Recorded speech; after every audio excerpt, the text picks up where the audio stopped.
everybody. Welcome back to another episode of God Built This Podcast. I'm your host, Maxine. I'm on episode 256. Let's talk about Carly Russell again. Let's talk about Carly Russell. I'm about to say Carly Rae. Carly Russell yet again. Okay, after recent developments, now it's obvious that it's been certified, that evidence has been surfaced showing that this was a scam, basically, and that she set this up for reasons not too clear yet. Maybe we'll get more information later on, but from things that I've read and watched, I feel sorry for her. Oh my gosh, I know I am opening my heart to her, and instead of me being as harsh as I was like towards Jussie Smollett, because I know she's a female version of that. She's a black woman, and it was an easy joke. It was an easy joke, and the jokes are funny. I get it, but I'm starting to feel sorry for her because I feel like if a woman goes out of her way to fake her death or fake her disappearance specifically, it's a cry out for help. There is something wrong mentally and emotionally that she feels that this is the only option. There was something that I watched that made me realize maybe she did this to test the depth of love from her family, from her boyfriend or ex-boyfriend. Not really sure the status of that relationship, but maybe this was, some people act like, no, some people have said like, oh, how would you deal with me if I was gone? Not deal with me, but like, how would you deal with life? How would you act if you lost me, And I think it comes from a place of not feeling sure in said relationship. And I'm not blaming the black man at all. I'm not blaming that significant other. I think it's just an insecurity within herself. And I feel like it's just being projected in different ways. And so oftentimes when people ask those questions like, oh, what would you do if I wasn't here? How would you react? How would you deal? It's really to see, how much do you love me? How in love with me are you? And will you be devastated? And that answer, whatever the answer may be, will now determine that woman's self-worth. And ultimately, this seems to be a cry out of her insecurities. I think she is just suffering from some self-esteem issues, maybe depression also. And that is a matter of mental health. And I understand now mental health has been tainted. It's been tainted to say, oh, so-and-so is dealing with some mental health issues because mental health has been a cop-out. People have been using that to excuse them from accountability. And I understand the frustration with that. But as I was watching something, there was something that I watched and it said, oh, the mental health community doesn't like when people say, oh, she just had mental health issues and you should just like excuse her for it. And it's like, first of all, who is the mental health community? Is there a mental health board? Is there a mental health committee? Like, what are you talking about? Like, is there only certain people in the mental health field or who is known for mental health issues that can only speak on mental health and that can only say, hey, it's because of my mental health I did that? Like, honestly, we all have mental health issues. We all do. And it's masked in different ways. We all suffer from something that we may not be completely aware of, but there is something in everybody that is dealing with a level of mental health more than, like, there are some more than others. I get that. But ultimately, we all suffer from a level of poor mental health and emotional health. And so this idea of, oh, well, we can't keep saying mental health because it's excusing her from accountability, when no, that's not right. Because I think, honestly, anyone who goes out of their way to fake their own disappearance, to, yes, do the I get it. there's evidence that proves that she is crazy. Like, it's laughable, right? Because it's like, wait, what? It's so crazy. But if someone goes out of their way to research the movie Taken and to research the Amber Alerts, and if you get fined for having a fake one, to research just how to get away with murder or how to get I think if someone goes out of their way to do all of those things, yes, of course, it shows a level of maybe manipulation or calculation. All of that is true, and you also suffer from poor mental health. Like, all of that is true at the same time. It's true that you are also dealing with intense self-esteem issues and insecurities that are still wrestling with your self-worth. And you ask questions like, what would you do if I was gone? To measure someone's love for you. All of that is clear sign of a poor mental health. And that's that. Like, all of that is true at the same time. So going back to my question from the previous episode, should she be prosecuted or given a slap on the wrist? I think, yes, there should still be a level of accountability, right? I don't know if she needs to be in jail for years. Now, Jussie Smollett, I didn't really care for that nigga. It's like, no, I think the same level of grace probably should be given on all accounts, because mental health, we talk a lot about, oh, mental health is real, and we should care about, it's like we have a limit. It's up until this point, right? It's up until you fake your disappearance. Should I care about your mental health? It's up until you kill somebody. Should I care about your mental health? I just still care about your mental health. I'm kidding. No, but still, there's a level of concern that everyone should still have, regardless of the situation. I really still think so, because think about the serial killers who have documentaries after documentaries after them. Dahmer, for example. We were all, well, many of us, I know some of us did not watch it, and I understand, but many of us were glued to the TV screen watching the Dahmer Netflix series. And I came on this very podcast just analyzing the psychology of someone who would do such heinous crimes.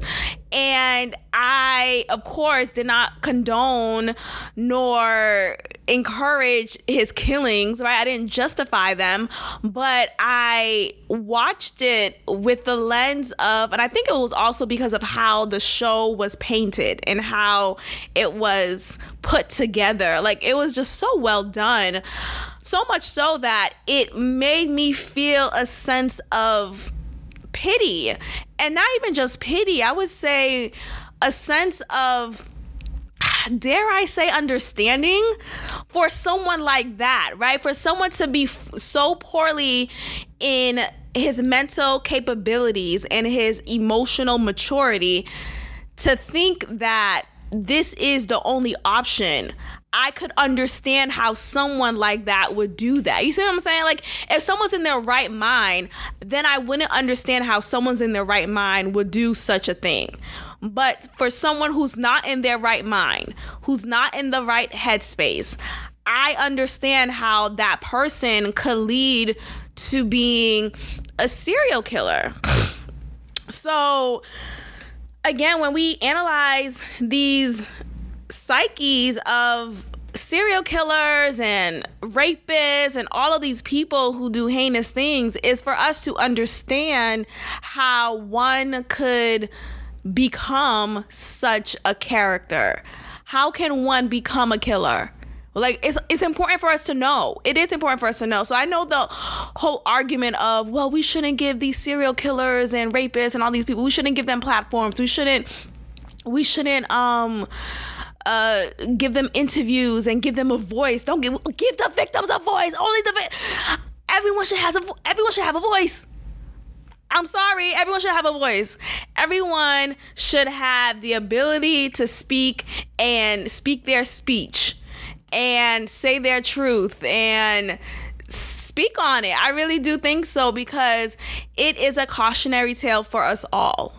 And, God forbid if someone someone who's listening to this episode may find themselves in a situation that is somewhat eerily similar to what they see in Dahmer, or to what they see in someone in their life who would fake their disappearance. Maybe they are now better informed on the signs to look for, right? Like, maybe you have a close friend in your life who showed symptoms of just poor self-esteem and intense insecurities, so much so that now you are having deeper conversations with that friend. And now that friend can feel more comfortable in confiding in you and can feel less alone, and maybe can make better decisions and increase their just mental health in a positive way. I think that, it could lead to better things. But when we cross out or put a limit to when we care about mental health and when we don't, it's like, what are we talking about then? Like, I get it. I get it. This is content, and many of us are content creators, and this is another great video topic to discuss on YouTube, and oh my gosh, the views are coming in left and right. I get that, but I also want us to look at it from a different lens. I want us to be challenged, and I don't know if she could legally even say that she faked it. Just like how Jussie Smollett never came forward and said, yeah, I faked that, even though evidence surmounts that he faked it and it was a scam. Same for Carly Russell. But if they were to come forward, then they are legally indebted to paying the crime, or paying for that crime, and they have to make up for it through whatever justice decision is made. But so I think they'll just take it to the grave. I know there's some things for me I take to the grave. Like, I don't know if I want to tell anyone about this or that, or like, I don't know. Because I think there's a fear of judgment, right? There's a fear of misunderstanding, and there's even a fear of articulating your actions and your thought process. And you know how sometimes when you're telling a story to somebody, and of course that person with their own facial reactions, with their own face, will express themselves in their face before they even respond with words. So that right there is already fearful for some people, right? Like, I feel like, ooh, I probably wouldn't say that. Like, this is what I would have liked to have told my cousin who passed before she passed. Like, just, hey, by the way, when I was when I was at this age, I did this.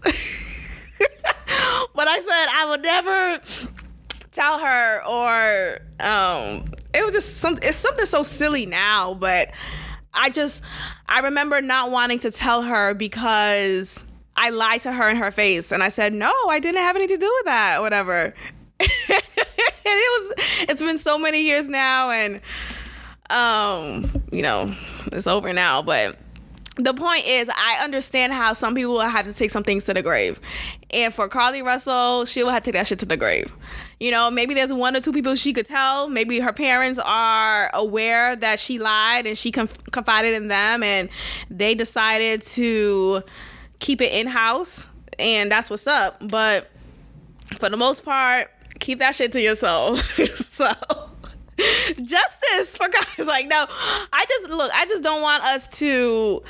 I feel like she's embarrassed. I do feel like she's embarrassed. I'll be embarrassed too. Like, what do you do with your life now? And sure, maybe in 2 weeks people will forget about it. She's not like a star who did something like this, right? She's not having to be back on the big screen again after this event in her life. No, it's not like, with Jussie Smollett, even though he wasn't a big star as his sister, Journey Smollett, who is an amazing actress. Shout out to Lovecraft Country. Oh, amazing show. But like that, that is different, right? She was a regular common folk person, Carly Russell, and I think maybe in a couple of weeks we'll forget about it, and maybe she'll be able to apply to a new job and no one will, I don't know. I do know that, at least from what I learned about Alabama and different like southern areas, there's a lot of small towns and just not as big of a city as it is like in a Houston or in a Boston or New York City. So who knows? Like maybe she is able to just pack up and leave and move to a whole different area, and I don't know, child. Her face is still her face. Like, right? Her face is still her face. That won't change. Her last name is still her last name. Her first name, even though Carly is just a nickname for her full name, which is Carlethia, I believe. Nonetheless, her face is still her face. So we'll see. But again, with anything in the news cycle, it'll boil over. We'll forget about it soon enough. And here's the thing. Look, it's not that, I don't know. I feel like her being a black woman, yes, it makes it shouldn't even have to. I said this in the last episode. Like, it shouldn't even have to determine whether or not the next black woman who is found missing or who is missing, like, oh, we shouldn't believe her. Like, that's so silly. That's such a lack mindset. Like, oh, because of Carly Russell makes it up for everyone. Like, there's so many cases of white women also, but it's just unfortunate because you have just not as much of an exposure for black girls and women who have been missing for such a long time. And for white girls and white women, they are just always in the news cycle if they're missing, and it's an ongoing report. It's an ongoing investigation that is live. There's no first 48 for them. It's an immediate, not even immediate, it's a consistent commitment type of coverage. So I mean, hopefully the news cycle can improve in that element, but who knows? I just don't want us as myself as a black woman, and anyone who's listening who happens to be black also to now question future black girls and women who may be missing. Like, that's so silly to do. There was one case of a white woman, a whole white woman, and look, think about the movie Gone Girl. I'm about to say Girl Gone. No, white woman who, dang, what did she do? I listened to the case on an episode of Juicy Scoop, hosted by Heather McDonald, and she talked about this white woman who, I think she faked, I don't know if she faked her death or her disappearance. Let's say, I'm gonna type it in real quick, see if anything pops up. So, fake disappearance, and it was just to be with her boyfriend,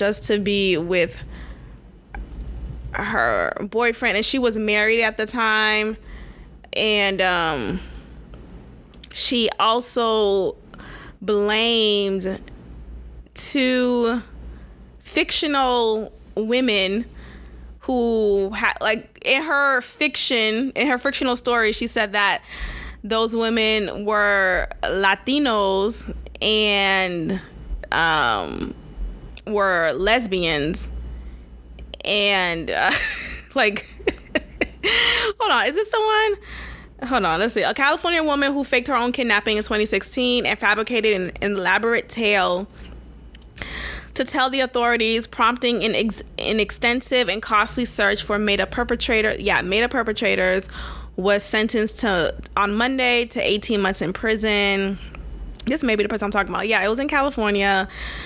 Her name is Sherry Papini. I just want to make sure it's the right details. Not only did Papini lie to law enforcement, her friends and family, she also made false statements to California. And her lawyer, he added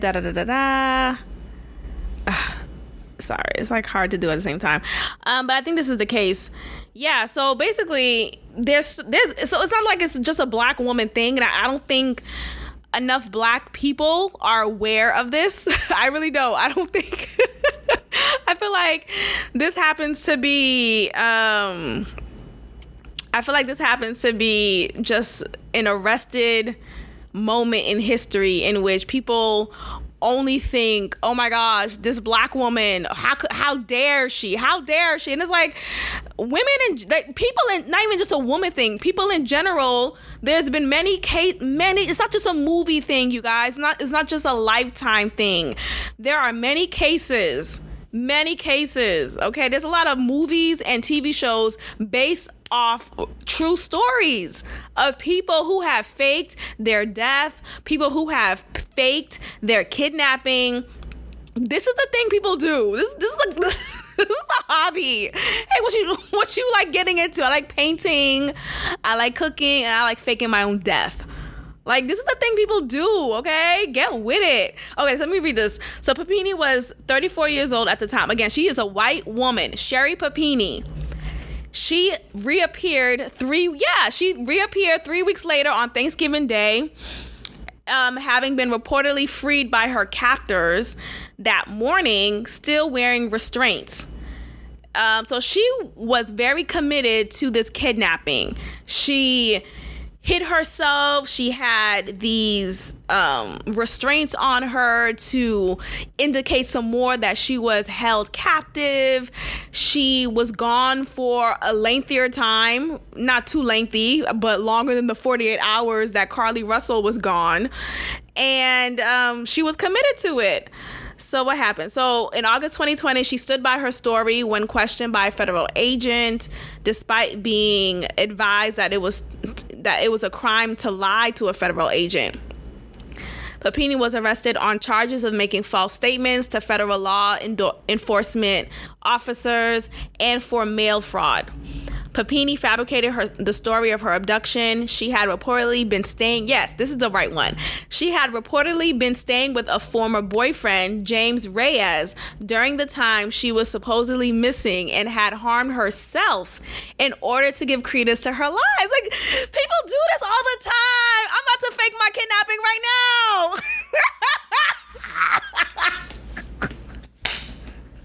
I'm tired of paying these. I'm good.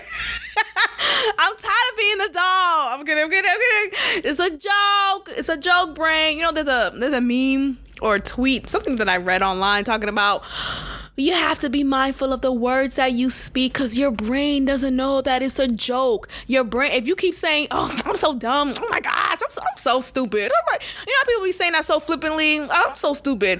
But it doesn't really mean that they really feel like they're so stupid.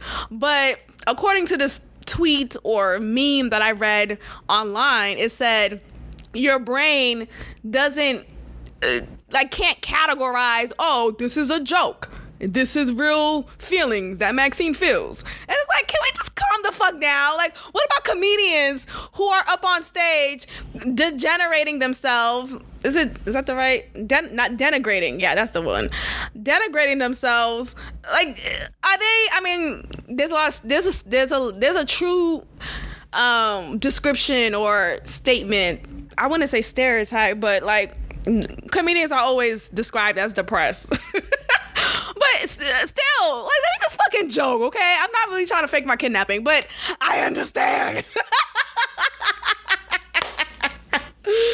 Anyway, so she faked her kidnapping because she wanted to stay with her former boyfriend. Now, she had kids, she was married, and she was like, look, I will still go through with this. What does that say? And yeah, she still stood by her story despite being told that if you lied to a federal agent, then it's a crime. And she had to serve time for that. So she served 18 months, apparently, according to the previous thing I read, for that. And, 18 months she served. And it is what it is. So maybe Carly Russell had to do the same thing. If she lies to a federal agent, then she'll just have to serve 18 months.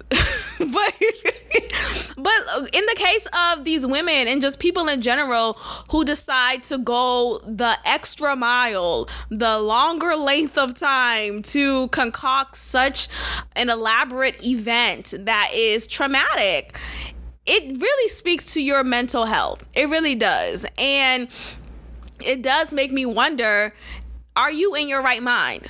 Are you in your right mind? Because I don't think someone who's in their right mind will go out of their way and do such a thing. It just doesn't make any sense to me. So yeah, I mean, God bless. So on March 9, 2022, Papini was released from jail before her trial on a $120,000 bond. And after surrendering her passport, she and her lawyer had no comment on the allegations against her. Papini had faced up to 25 years in prison between the charges of mail fraud and lying to a federal officer. However, 6 weeks after her arrest, Papini signed a plea deal admitting that she had orchestrated the hoax. In September 2022, she was sentenced to 18 months in prison and fined $300,000.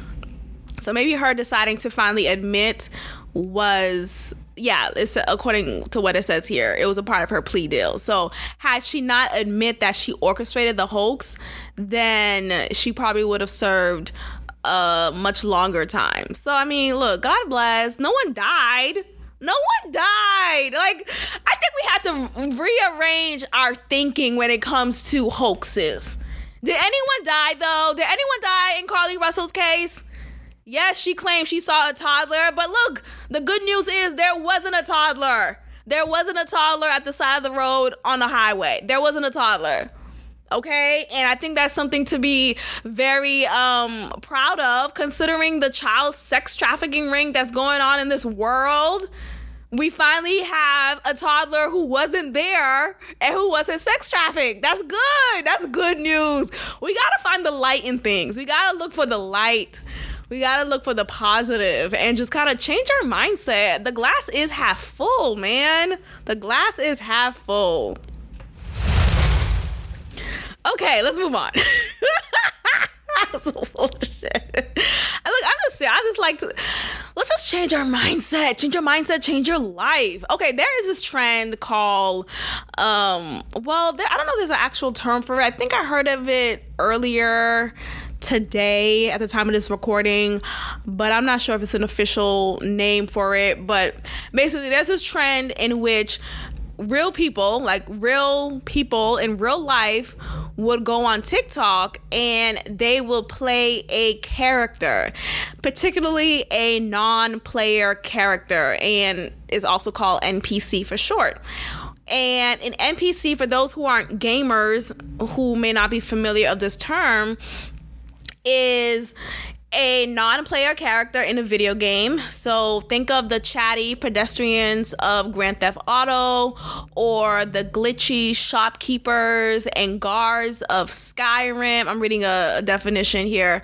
And so these are computer controlled characters. So these aren't characters you can actually control or that are relevant or the main character in a game. And so the trend is these characters are controlled by the computer and they move according to how the computer wants for them to move. And so what the trend is, basically, you have real life people. There's videos of women and some men I've seen too, in which in the video they act like a non-player character. They'll jerk their heads as if they're an NPC. They'll say typical terms that an NPC says. Ice cream so nice. Oh, thank you. They'll speak in a way that's very gamer like, and it's very creepy if you really want to speak on it. Like, it's actually very strange and deranged, but it's a fetish. Hello, I've been coming on here exposing the fetishes of our time, and time after time, I am just impressed of the creativity in the fetish. Like, whatever happened to just being fetishizing over feet, right? Or, oh my gosh, I love your shoulders. Like, no, we gotta go further. Let's talk like an NPC. Let's speak like we are not actual people and act like we're anime. And there's a video of this content creator / TikTok star, content creator, in which she is in her TikTok video. She's live streaming, and she is imitating a non-player character. So she'll lick her lips, or she'll make these sucking noises, and oh, thank you. She'll do those noises, and I'll insert the video here. Yeah, strong woman, grab. Yeah, strong woman. Yeah, strong. Take your Tony. Can I eat it? So cute. Balloon. Take your Anna. Take your Maya. Hey! Take your Anna. Take your Jolan. Take your Anusti. Take your Rika. Take your Jolan. Take your A. Take your Emma. Take your Maribel. Ice cream so good. Gang. Hey! Balloon. Hey! Oh, thank you, baby. This is so cute. So she'll do those noises, right? And she'll speak like she's an NPC, like she's committed to it. She'll jerk her body accordingly. She is in character. And let me tell you how much money she's making. Let's look into that. Let me just go into that. Let me see if I can find the info on that.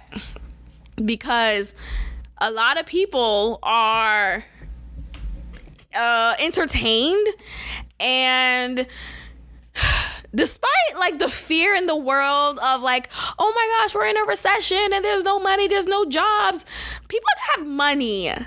People have money to spend, and however they want to spend it, however you think it may be foolish, people will spend money on shit that makes them happy and horny. Those are the two H's. If you make me happy, if you make me horny, more than likely you're gonna get my money. That's the mentality of some people, well, many people out here. And so it says here that her name is Pinky Doll, and she's racking in around $2,000 to $3,000 per TikTok live stream, adding up to $7,000 per day when counting her other revenue streams like OnlyFans. So if she were to go on TikTok live stream 4 times a week, right? It's like a little bit of a part-time job, and I don't know how many hours she's on the stream. I don't know how many hours you can be on TikTok live stream, but let's say she's on it for 4 hours. In those 4 hours, she is committed in playing an NPC. She is making bank with that money because people are her viewers. Many of her viewers are not only watching, but they're purchasing these like gifts and reactions that amount to real money when she receives it. So like if I'm a viewer of hers, right? If I'm a viewer and I like that she's doing, oh, thank you, oh, ice cream so good, she's doing that, right? And I'm, oh my gosh, I love it, she makes me so happy, or she's making me laugh, I gotta give her an ice cream cone. I give her an ice cream cone by pressing the button on my screen that represents the ice cream cone. My payment method is already synced to TikTok, right? Everything's already synced in your social media accounts. So it's not like you have to add that extra step. It's already synced. It does let you know this is $3.99, this is $5.99, this is $15. Like it does let you know what you're submitting. But because you are so entranced with this fetish of yours, you know, of seeing real people playing like they're NPCs, you don't care about the amount of money that you're giving this person, the real amount of money. You're just like in this game with this person. and you're pressing these gifts, this ice cream cone, the piano, the burger, and she's reacting in accordance to that gift or to that gesture that you gave her. So this is a thing. This is a new form of currency, and at this point, I mean, who needs a college degree anymore? I mean, at this point, what are we doing? Other influencers hopping on the NPC stream trend have also reported seeing major earnings, such as one creator who said she raked in a jaw-dropping $700 in just 3 hours. I mean, ciao. So she's a committed content creator. Like I read, she's also on OnlyFans. This is a fetish, y'all. This is like, it's strange, it's creepy, it's I don't know. It's just like, it makes you speechless because it's like, what? It's so weird. But it is what it is, you know? And for someone like her who's saying she does not care over the backlash that she's receiving for this, is because she's getting paid. That's why she doesn't care. And then the argument could be, okay, well, she's not showing her ass, right? She's not showing her titty. She's not. Yeah, I just think things could be a slippery slope.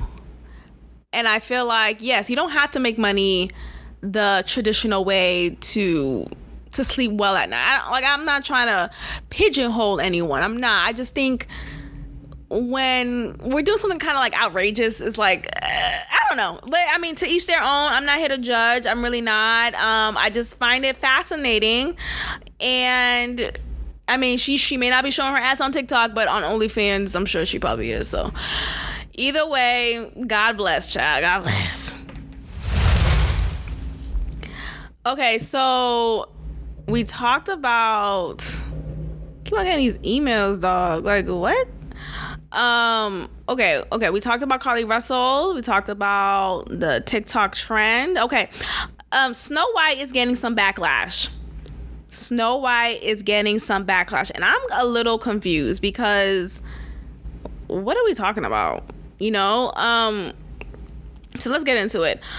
So there is this movement to not just be woke in one area, but be woke in the dwarves area. Now, dwarfism is, maybe that's an actual slur now, but it is an actual term. Like, dwarfism, that is a condition. Like, that's a real statement. It's not a slur. It's in the medical books, the DSF, whatever that one is, but it's a thing, you know? It's not a made up thing. Just like retardation. Oh, you're a retard.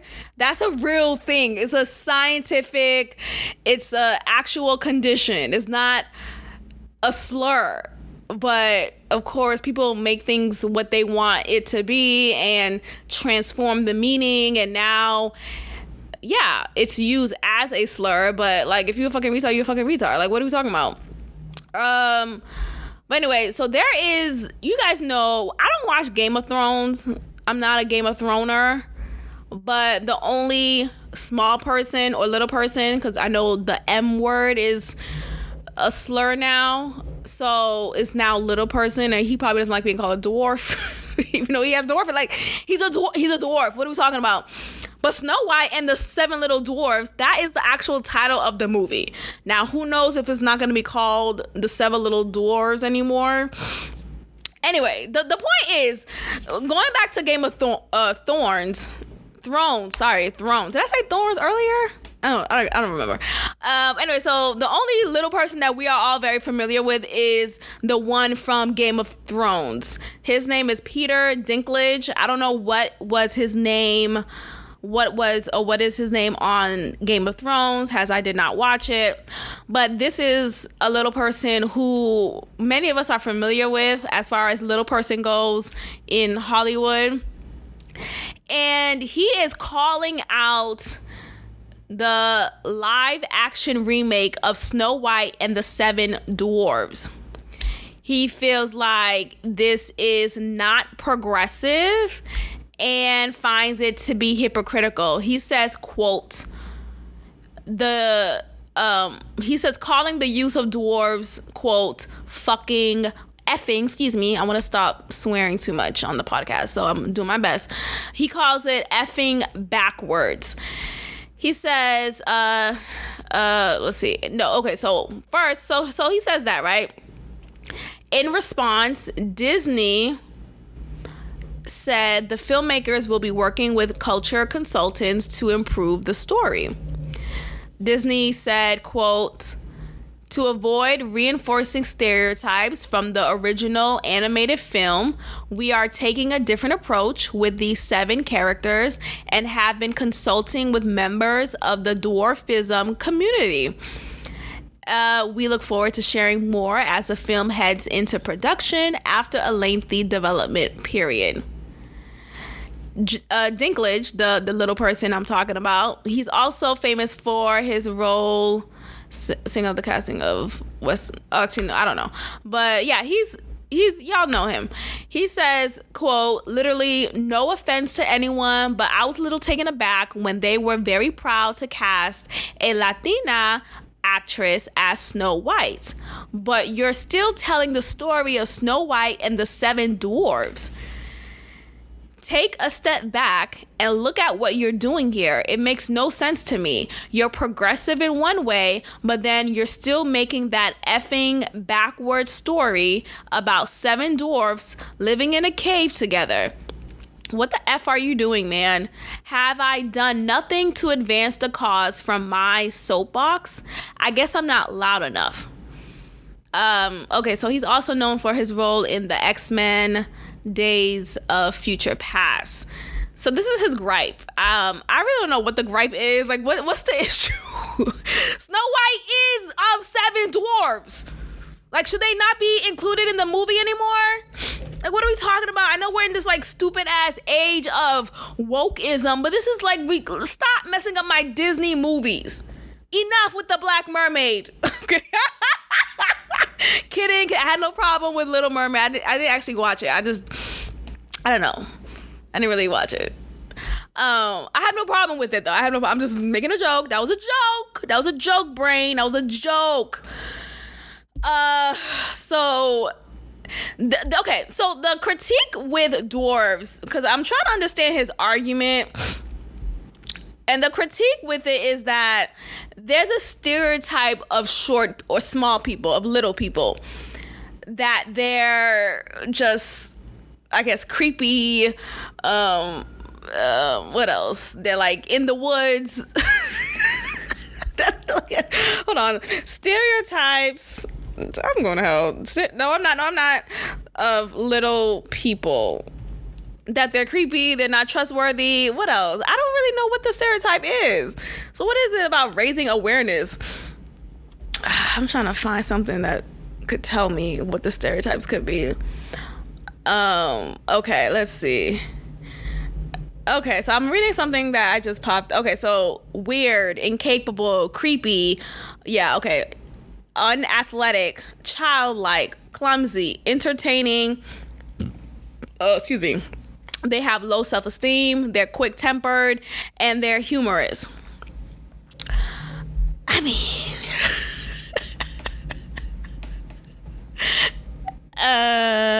okay.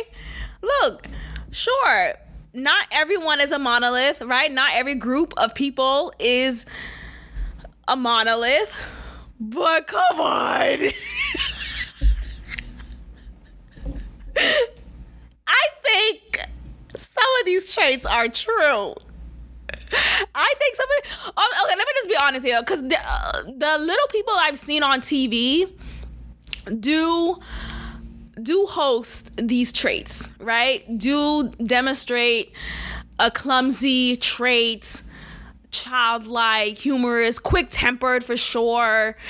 All of this is true in regards to what I've seen on TV. Now, of course, little people in real life may not always be this way. As we all, like, I'm a regular sized person and I am weird sometimes. Sometimes I can be clumsy and I'm, like, this is not exclusive for this little people community. I just don't understand his point. Oh, okay, I think I'm getting it now. Okay, it just hit me. Okay. So I used to watch this movie a lot, Snow White. When I was a kid, I was Snow White, basically. I was in the movie. I knew the lines. I watched it every day for a long time when I was younger. I forgot what age, but my mom could tell you we had the VHS of it, and I would always pop it on and just be so entertained as if I've never seen it before. I remember the dwarves were all called a specific name. And these names weren't like regular names like Tom, Dick, Larry. No, one was called Lazy, Dopey. Names of 7 dwarves. Okay. Yeah, so Dopey, Sneezy, Bashful, Grumpy, Sleepy, Happy. Okay, you know what? Let me be fair here. I understand now. I do get how he may feel like this is a step backwards because we are more than we are. I'm not a part of it. The point is maybe give them actual names, but then you're changing the whole story. You're changing the whole story. If it was racist in 1937, let it be racist in 2023. I'm sorry. I loved it then. Leave it as it was. I liked All in the Family as it was. I don't want a remake of it and there's a black Archie Bunker. What the fuck are we talking? That's his name, right? Archie Bunker? Or am I messing him up with someone else? Yeah, I was right. Archie Bunker. I was thinking of the guy from, I thought I changed his name from Married and Children. Al Bunker. No, what's his name? Al Bundy. Al Bundy was the name of the guy. But yeah, no, I meant Archie Bunker. All I'm saying is let things be what they are. I get it. We are in a new lens. And, things are more woke now. And you gotta be PC now. You gotta whisper now. But if it was racist, that's why we loved it. That's why we loved it. If it was stereotypical, that's why we loved it. Like, or don't remake it. Just replay it. How about that? How about just replay for nostalgia's sake? Nostalgia's sake.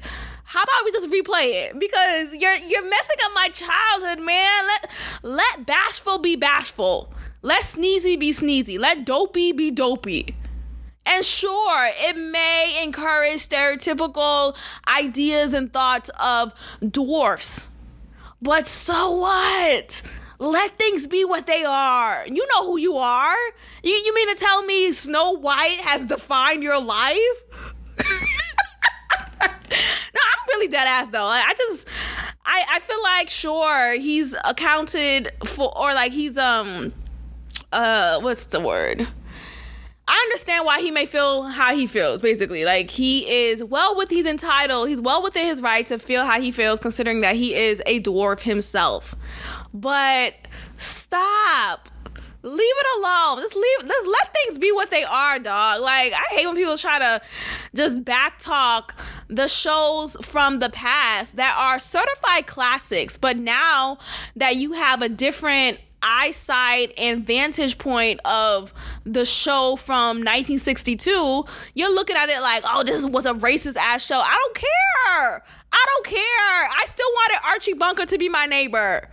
He was entertaining. I still liked it. I used to watch that show with my dad. All in the Family.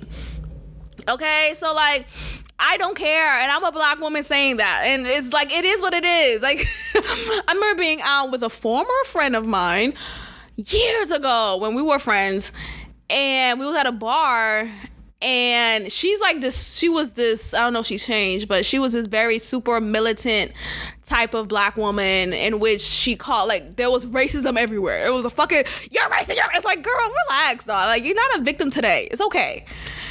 We was at the bar, and you know how at a bar there's a TV showing any show that wants to be shown. And All in the Family was playing. All in the Family was playing, and there was a scene. It was a particular episode. I do remember this episode back in the day. And I don't know how I reacted to it back then, but it just was what it was. But in this episode was a white character wearing blackface. I think it was the son of Archie Bunker. I forget his name. Not the son. Well, the son-in-law, actually. So he was wearing blackface, and I don't know if by the end of the episode it was like a lesson learned, don't wear blackface, or I don't know if it was an episode in which it was like acceptable to wear it. I don't know. Nonetheless, the scene was of the son-in-law wearing blackface. And if I'm not mistaken, if it wasn't the son-in-law, it was another character. Nonetheless, there was a person in that scene from the show, All in the Family, who was a white man wearing blackface. And this super militant friend of mine, she looked up and she's like, what the hell is this on the screen? You need to change the channel. Like, she was going off on the bartender. And of course, the bartender's not gonna be like, no, this is my favorite. Like, you know, it's a white bartender. So he acquiesced to her request and changed the channel. But in that moment, I was like, oh, I like this show. In that moment, I was like still watching the show, and I was reverting back to my 9-year-old self. I was reverting back to that child who enjoyed watching that show with my father. They're like, despite, yes, there's a white man on the screen wearing blackface, and that's not okay. I looked past that, and I stayed with the nostalgia. That is what makes a show a show. That is what makes it a classic. So just swallow it. Just swallow the racism. Swallow the stereotypes. Swallow the dwarf stereotypes. It's okay. You know who you are, right? You gonna let a show define you? Are you gonna let Snow White define you? Anyway, you all, let's go ahead and end it here. Thank you so much for listening. Again, if you enjoyed this podcast, make sure you are subscribed. Tell a friend and tell a friend. Leave a review. And I will check in with you all next time. There may or may not be an episode next week. I know there won't be an episode on Friday. For sure, next Friday, because I will be on vacaciones. So shout out to Freckles, baby. And I'm debating if I want to release an episode on Tuesday. So if I release one, you'll know. If I don't, then I'll see you the following week. But anyway, thank you so much for listening, and I will check in with you all next time. Peace. Thank you for tuning in to another episode of God Built This Podcast with your host, Maxine. If you liked it, leave a review, share, and subscribe. God bless.